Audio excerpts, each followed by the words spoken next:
So we are picking up on 5.1. We're going to start off by talking about multiplicity. Okay, multiplicity occurs when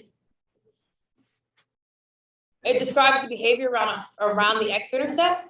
So there's odd and even multiplicity. Okay, so when you have odd multiplicity, what happens is that the function goes through the x-axis. So you see this is it. This is going through the x-axis. It crosses.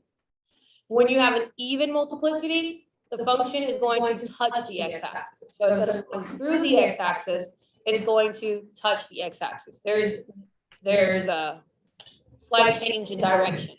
So if you look here, this is an odd multiplicity, even multiplicity, odd multiplicity. So again, odd, we cross, even, we touch. Sometimes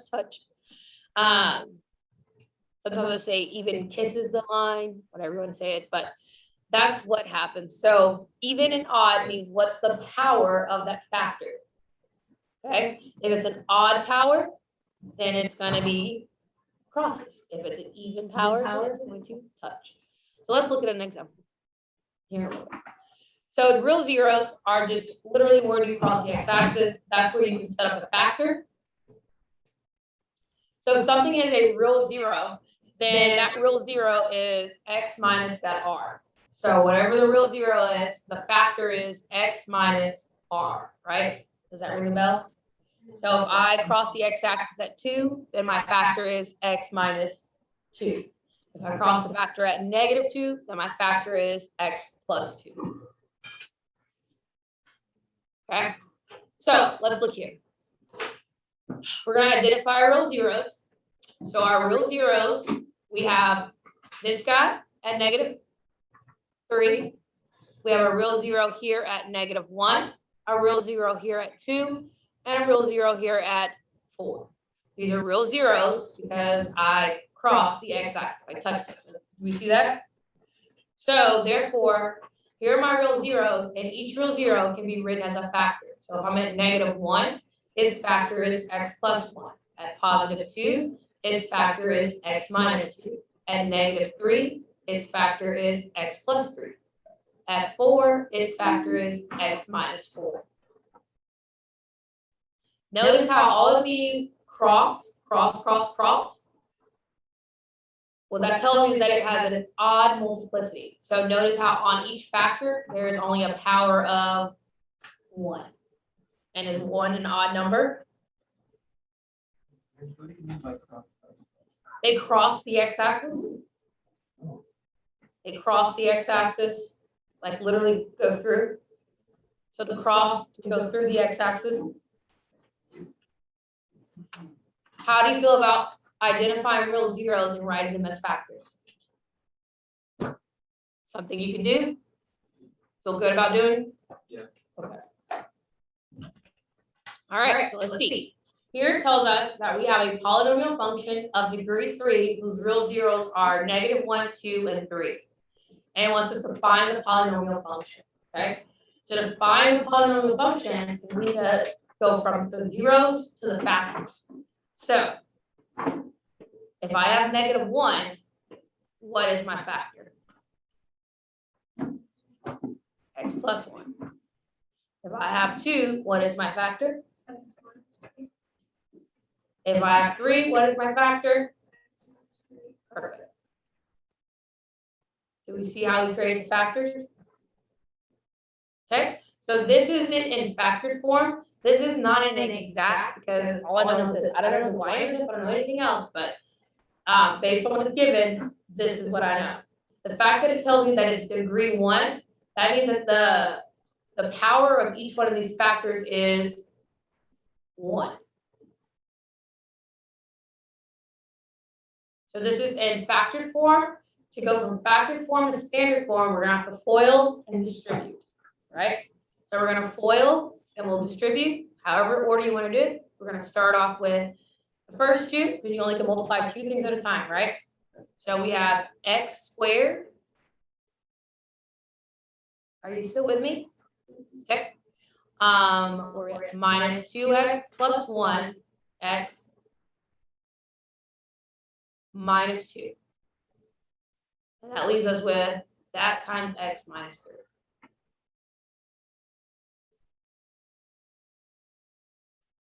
I'm going to simplify this down to negative x. Is that cool? And I'm going to distribute again. So I have x squared times x gives me x cubed. X squared times negative 3 gives me negative 3x squared. Negative x times x gives me negative x squared. Negative x times negative 3 gives me positive 3x. Negative 2 times x gives me negative 2x. And negative 2 times negative 3 gives me positive 6. So my polynomial is x to the third minus 4x squared plus x plus 6.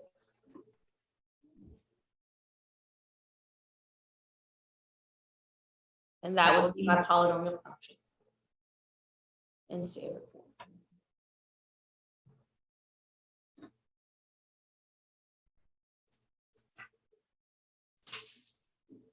What are your questions? Do you understand what we did, what took place, how we multiplied? Yes. Can you actually go over it again, please? Yeah, which part? After the second group of parentheses, I got lost. You said you were gonna simplify. This piece? Yeah. So negative 2x plus 1x is negative x, right? Mhm. So then we have to multiply every term in this trinomial to each one of these terms in the binomial. So we had x squared times x squared times negative 3. And then we got negative x times x. Wait, what are binomials? We multiply. Wait, you don't have to do the negative x, right? We multiply the negative x. It's simplified. Okay. And that's, the negative x is the, x that you have squared with it, right? So when you're multiplying out, you have x squared minus x minus 2 times x minus 2. How do you multiply that? You distribute x, you get it, you get it, you get it, you get it. You multiply everything. So all the terms have to be distributed. And that's all we did right here. And then after we distribute, we combine like terms. Yeah? Yeah. Is it a real yeah? Yes. Mine- Oh, yeah. I just got kind of lost. No, it's a little- All right, so then it says use your graphing utility to graph the polynomial found in part A to verify your results. So I can know that I did it right when I open my calculator. And I graph what we got. So we got x cubed minus 4x squared plus x plus 6. So I'm going to go to x to the third minus 4x squared plus x plus 6. And when I graph this, my polynomial should cross the x-axis at negative 1, 2, and 3. So I hit graph. And it crosses at negative 1, 2, and 3. So I know that I found a polynomial that fit the problem.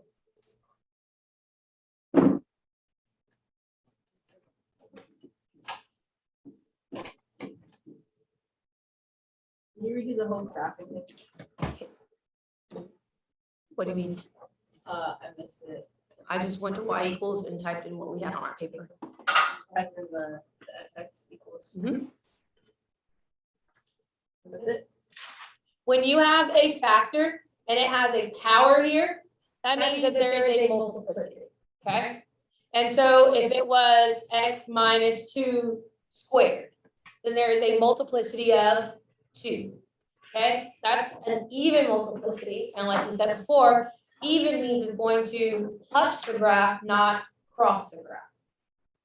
Okay, if you have an odd multiplicity, then it's gonna go through the graph. Some texts you may see multiple root or root of multiplicity, either way, it's the same. So here's our example. We have 6x cubed times x minus 5 times x plus 1 4 to the 4th power. So when you look right here, we have a total of 3 factors. X cubed is a factor, x minus 5 is a factor, and x plus 1/4 is a factor. When you see just the 6 is just our coefficient. When you see a variable by itself, a monomial, this means that you have x minus 0 to the 3rd power. That's what that means. So that means that your 0 is where? Your x-intercept is at 0. And this one has an odd multiplicity. Odd multiplicity. Wait, where do we get the x minus 0? If you have, when it's just a monomial of a variable, Yeah. this is what it means. That means that there's a 0 x-intercept. Odd multiplicity at x equals 0. And how do I know it's odd? Because what is the power? 3, and 3 is a odd number. Okay, here we have x minus 5. X minus 5, there isn't a number greater than 1, so there is no multiplicity.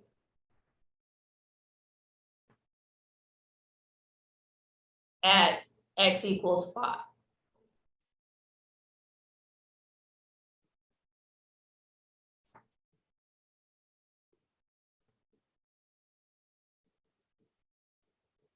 And then our last one is x plus 1/4 to the 4. And this one, power is 4, so that's an even multiplicity.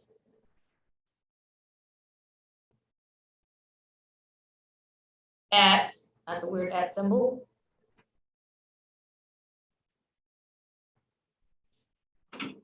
At x equals negative 1/4.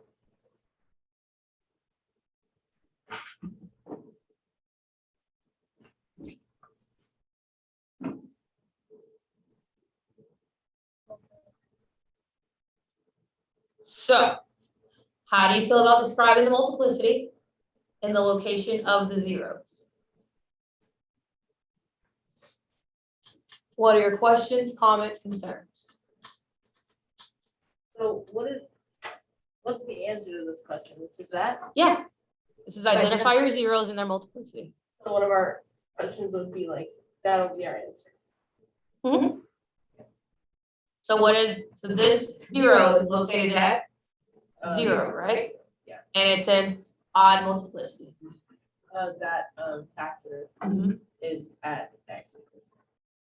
So odd multiplicity at x equals 0, no multiplicity at x equals 5, and we have an even multiplicity at x equals negative 1/4. So 6x squared cubed is an odd multiplicity at x. The 6 is just your leading coefficient, the factor is x cubed. Oh, okay.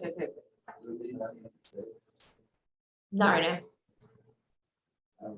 The 6 has no determination on your multiplicity or your zeros.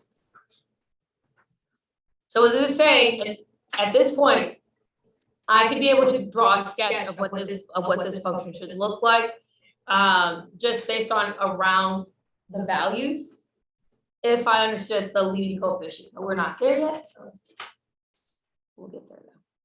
Right now, we just gotta make sure we can identify multiplicity and identify the 0. Can you identify multiplicity and the 0? Yes? Okay.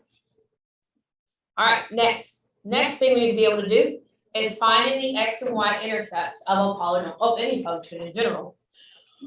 When you're finding the y-intercept, you substitute in 0 for x and solve for y. Make sense? When you're finding the x-intercept, you substitute in 0 for y and solve for x. When you do this one, there are times where you may have to use quadratic formula or factor.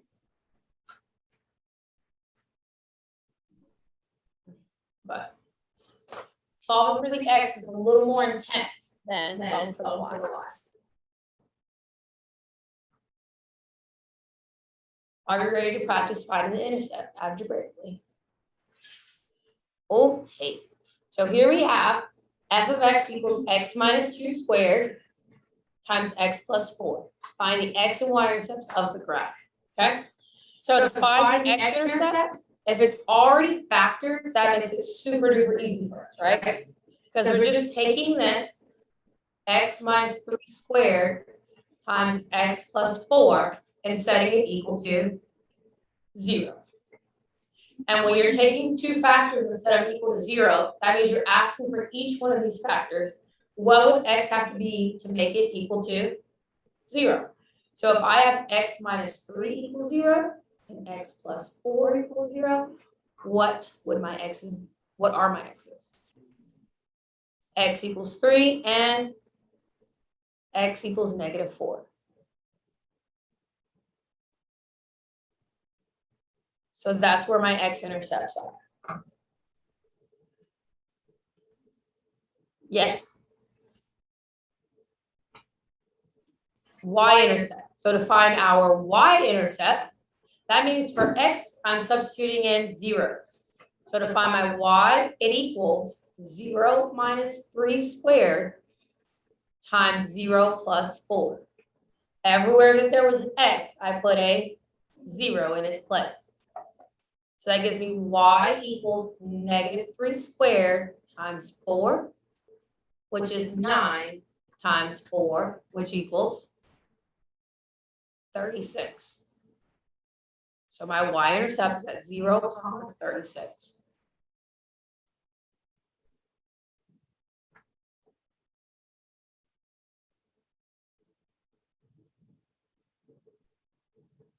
How do we feel about finding the x and y intercepts?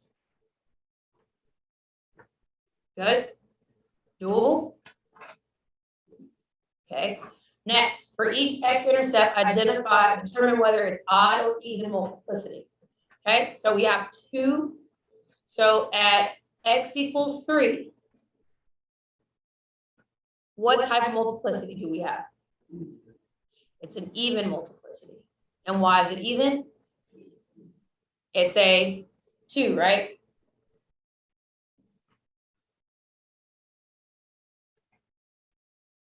And at x equals negative 4, what do we have?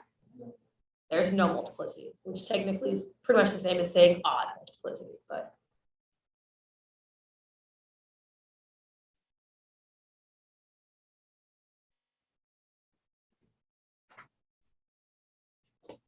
How do you feel about this? Questions, comments, concerns? Ask them now. It's pretty much, it's odd. Because they behave the same. They're gonna both go through. They cross. So whether, because one is an odd number in reality. So you can write no or odd multiplicity. It's gonna be, they're equivalent statements. All right, so summarizing it, multiplicity. So even multiplicity, the sign of the function does not change from one side to the other side. It's going to touch the graph. So with your even multiplicity, that's where you have a graph that does some, oh, not like that.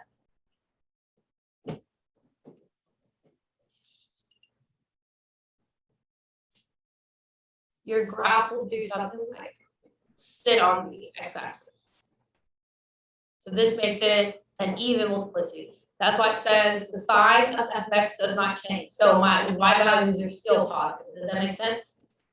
So the y is on the left side are positive and the y is on the right side are positive.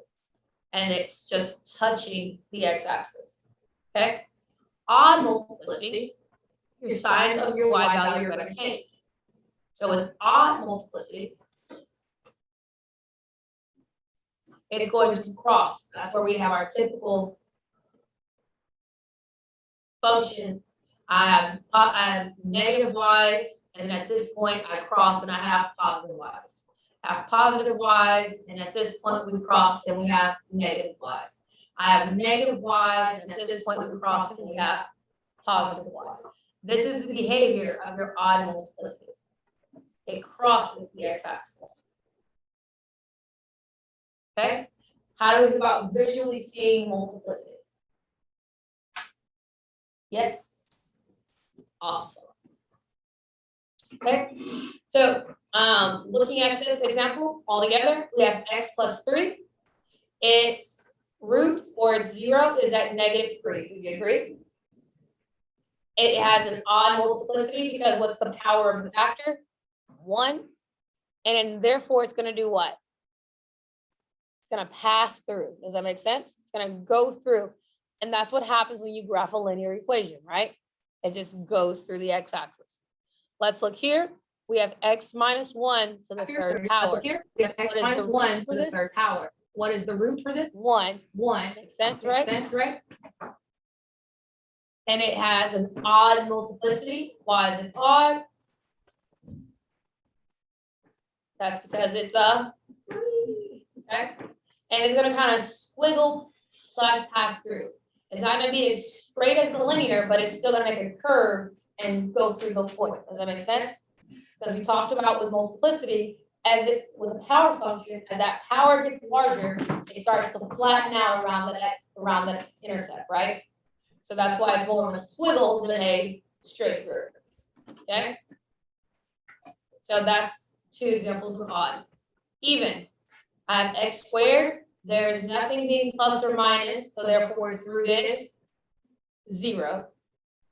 It's an even multiplicity, and we're gonna say it bounces or it touches the x-axis. So I'm gonna go bounce back up to the positive again. Thought I was gonna go down to the negative, can't. Bounces back up to a positive. Okay, here we have x plus 2 to the 4. Its root is what? -2. Does that make sense why it's -2? And then it's an even multiplicity. The higher the degree, the flatter the bounce, okay?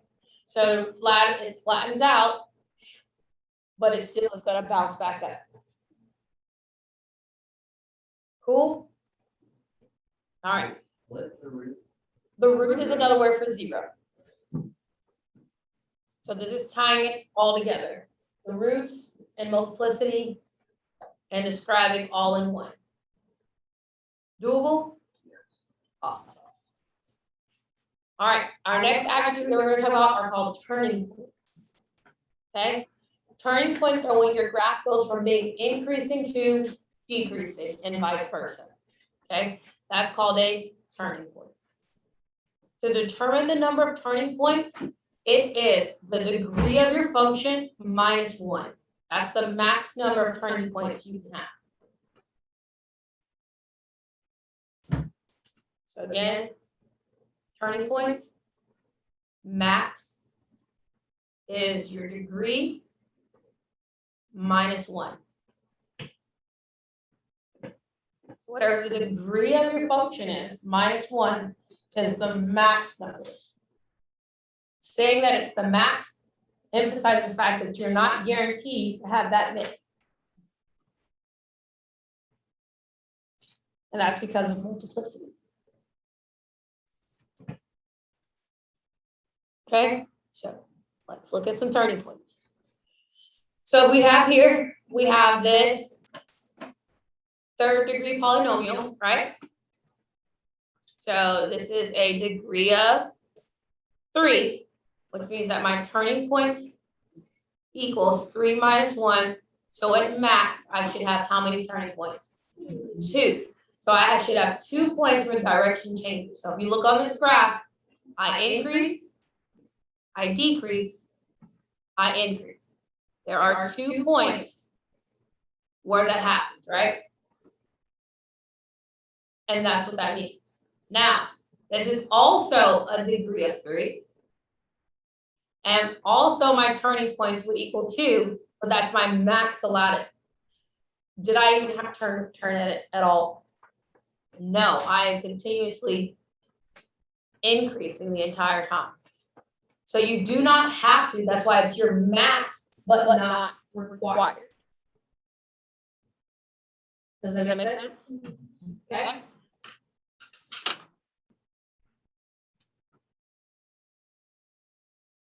Okay, so let's look at some graphs.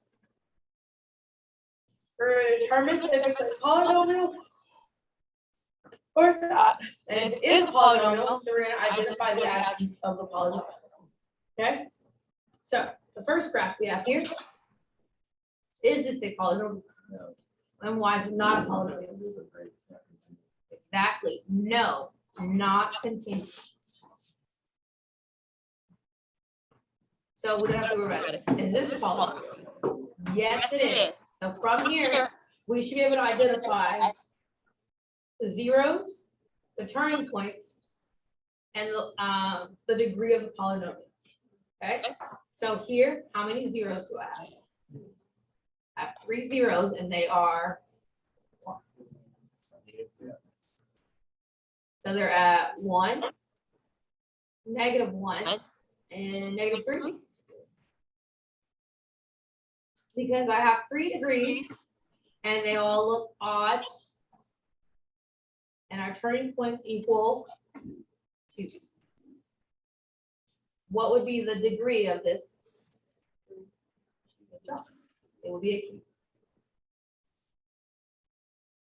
Okay, this graph. Is it a polynomial? It's a no. It has a sharp turn. There you go. It has a sharp turn. It's called a cusp. Okay, it has that sharp turn, that cusp in it. So therefore, this is not a polynomial. Okay? What causes that sharp? A piecewise typically. It's a broken function. It's a function made of pieces. So like this side could be when x is less than 1, you have a linear function defining it. And when x is greater than 1, you have a quadratic defining it. So it's a piecewise function. Yeah. All right. That's class. Oh my gosh, okay, what is this one? It's a yes, and we have how many zeros? We have 2 zeros, so we have 1, 2. All right. Turning points. 3, 1. So we have 1, 2, 3 turning points, right? So it would be a 4. Good job. So it's a 4th degree polynomial. Good Good job, job, guys. guys. We still had engineer. Here we go. So, engineer for these notes? Yes.